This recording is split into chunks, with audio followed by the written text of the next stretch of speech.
사도행전 9장 10에서 22절 말씀입니다. 그때에 다메섹에 아나니아라는 제자가 있더니 주께서 환상 중에 불러 이르시되 아나니아야. 하시거늘 대답하되 주여, 내가 여기 있나이다. 하니 주께서 이르시되 일어나 직가라 하는 거리로 가서 유다의 집에서 다섯 사람 사울이라 하는 사람을 찾으라. 그가 기도하는 중이니라. 그가 아나니아라 하는 사람이 들어와서 자기에게 안수하여 다시 보게 하는 것을 보았느니라. 하시거늘 아나니아가 대답하되 주여, 이 사람에 대하여 내가 여러 사람에게 듣사온즉 그가 예루살렘에서 주의 성도에게 적지 않은 해를 끼쳤다 하더니 여기서도 주의 이름을 부르는 모든 사람을 결박할 권한을 대제사장들에게서 받았나이다. 하거늘 주께서 이르시되 가라. 이 사람은 내 이름을 이방인과 임금들과 이스라엘 자손들에게 전하기 위하여 택한 나의 그릇이라. 그가 내 이름을 위하여 얼마나 고난을 받아야 할 것을 내가 그에게 보이리라.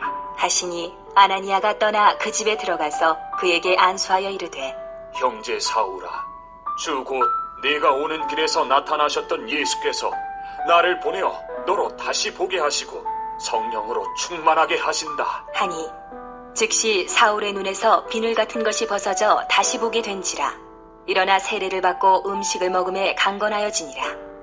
사울이 다메섹에 있는 제자들과 함께 며칠 있을새 즉시로 각 회당에서 예수가 하나님의 아들이심을 전파하니 듣는 사람이 다 놀라 말하되 이 사람이 예루살렘에서 이 이름을 부르는 사람을 멸하려던 자가 아니냐?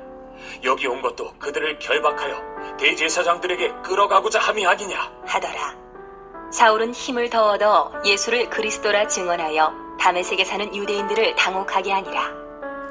사랑하는 형제 여러분, 7월 12일 월요일 저녁 묵상에 오신 것을 환영합니다.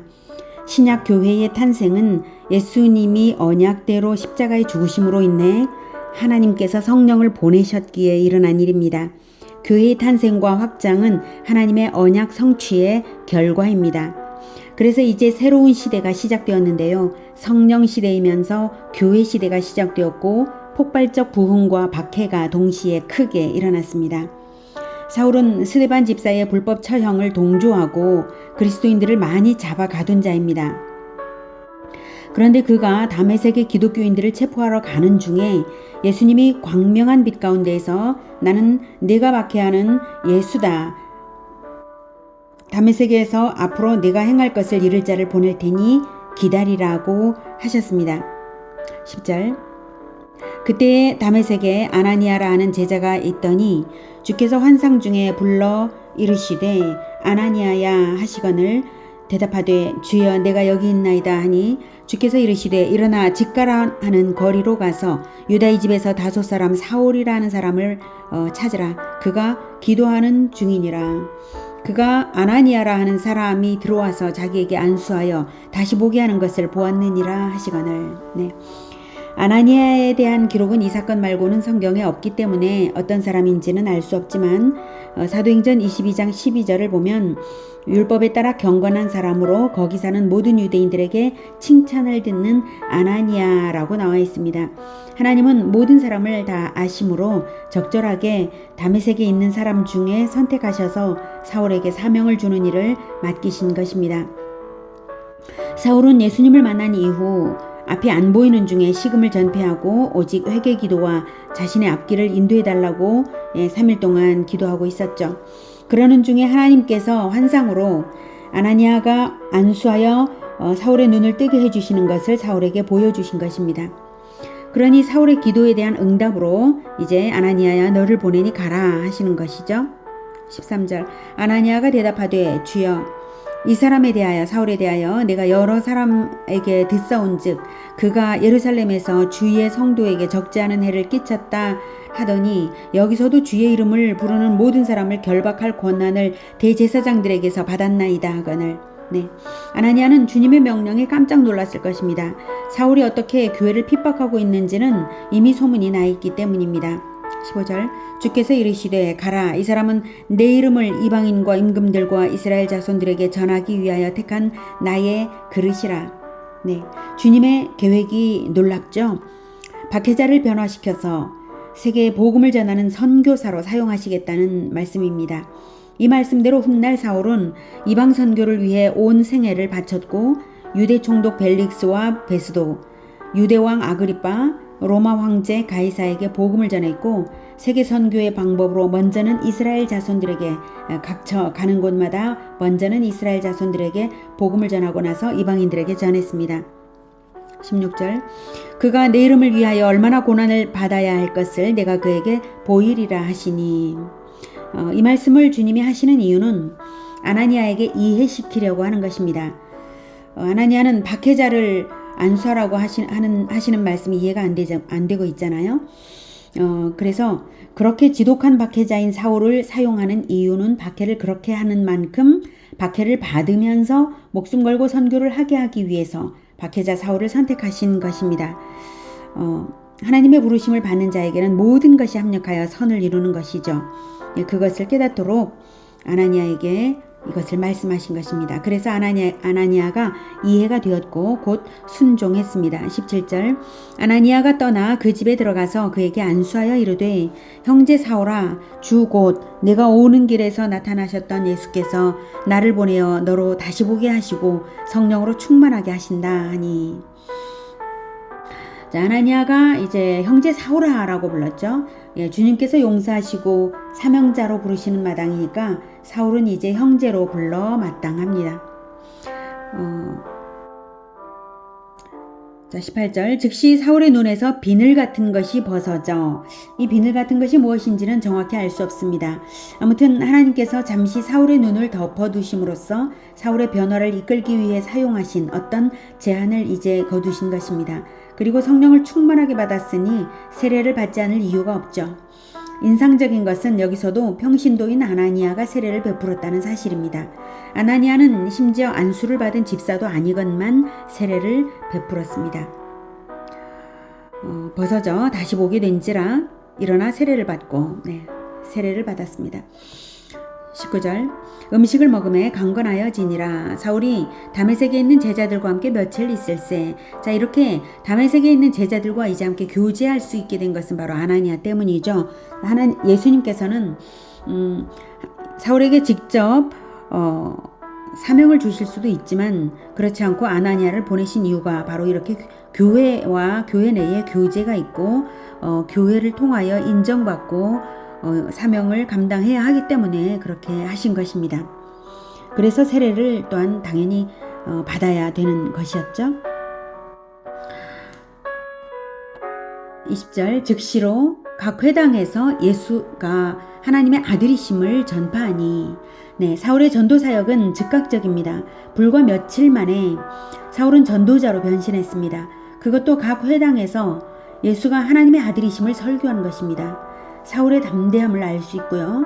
또한 원체 가졌던 구약성경의 지식이 많았으므로 그 지식이 이제 큰 깨달음으로 생명력을 얻어서 새롭게 진리를 말할 수 있는 자원으로 변환되고 있음도 알 수 있습니다.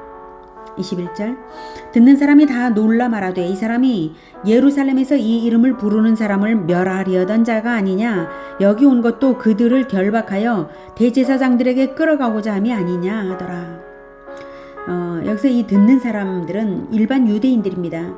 그 중에는 그리스도인들을 박해하는 측도 있을 것입니다. 그리고 사울이 어떤 사람인 것도 알고 있습니다. 그러니 얼마나 놀라고 당황했겠습니까? 또 그만큼 복음의 진실성이 강력하게 입증되는 것이기도 합니다. 22절 사울은 힘을 더 얻어 예수를 그리스도라 증언하여 다메섹에 사는 유대인들을 당혹하게 하니라. 사울은 자신의 회심으로 인해 더욱 힘있게 전도가 성공되는 사실에 더욱 힘을 얻은 것입니다. 그래서 다메섹의 유대인들을 더욱 힘있게 그러니까 여러 회당들을 다 돌면서 적극적으로 전도를 또 더 했겠죠. 사울 자신이 부르심을 받은 이유도 확인되는 지점입니다. 이렇게 반대자인 유대인들에게는 사울과 같은 전도자의 말이 더욱 강력한 설득력으로 작용했을 것이기 때문입니다. 하나님께서는 다양한 사람들을 구원하시기 위해 다양한 사람들을 불러서 사용하십니다. 오지에는 오지 출신, 감옥에는 출소자 출신이거나 교도관, 사창가에는 사창가를 배경으로 가진 어떤 사람을 사명자로 부르셔서 사용하실 수 있는 것입니다. 그리고 높은 지식과 전문성을 가지고 왕들과 고위층을 전도할 자들도 필요하고요. 우리가 사역자들의 어떠함이나 과거 행적에 대해 편견을 갖지 말아야 할 이유입니다. 우리 각자는 다른 사람들이 갖고 있지 않은 어떤 특성들을 갖고 있습니다. 다양한 세상 사람들에게 다가갈 다양한 사람들이 필요합니다. 주님께서 우리를 각자 자신의 사역지로 부르십니다. 우리 각자는 어떤 단점이나 오점을 갖고 있을 수도 있습니다. 그런데 시선을 달리해서 보면 그것은 오히려 주님의 부르심 안에서 분명히 강점이 될 수 있을 것입니다. 박해자였던 사울이 박해를 무릅쓰는 전도자가 될 수 있는 것처럼 말입니다. 우리는 나 자신 그대로를 주님께 올려드리면 주님께서 우리를 사용하셔서 하나님 나라를 건설하는 데에 사용하십니다. 나의 어떠함이 중요한 것이 아니라 내가 얼마나 나를 헌신해 드리느냐가 문제일 뿐입니다. 오늘은 박해자를 사명자로 불러내셔서 박해를 무릅쓰고 전도하게 하시는 예수님을 만났습니다. 그리고 진정한 회개로서 거듭나자마자 즉시로 사명을 받들고 담대하게 헌신하여 전도하는 사울을 만났습니다. 나의 과거에 얽매이지 말고 주님 앞에 내려놓아서 헌신해 드립시다.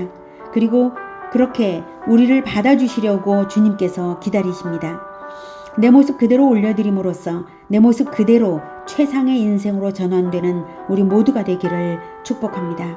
기도하겠습니다.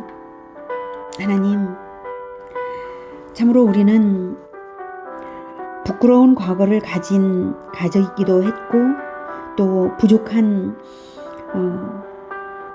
점을 많이 가지고 있는 자들이기도 합니다. 우리의 단점이 우리를 오그러들게 만들기도 합니다. 그러나 하나님께서는 우리의 단점을 오히려 사용하셔서 선하게 그리고 강하게 사용하시는 분이심을 믿습니다. 우리의 수치스러운 것까지도 하나님께서는 오히려 강점으로 활용하실 수 있는 분이십니다. 주님께서 부르신다면 하나님을 사랑하는 자, 곧 그 부르심을 받는 자들에게는 하나님께서 기뻐하시면서 모든 단점과 오점을 다 선하게 합력하여 선을 이루도록 사용하여 주십니다. 주님, 우리를 온전히 올려드리고자 하오니 주님, 우리의 모습 그대로 받으셔서 우리를 사용하셔서 하나님의 영광을 위하여 사용하여 주시기를 바랍니다. 하나님, 우리를 성령으로 충만하게 하셔서 우리를 받아주시고 사용하셔서 하나님 나라를 이루어 주시옵소서. 그렇게 하실 주님을 찬양합니다. 예수님의 이름으로 기도드립니다. 아멘. 이어지는 시간은 개인 기도 시간입니다.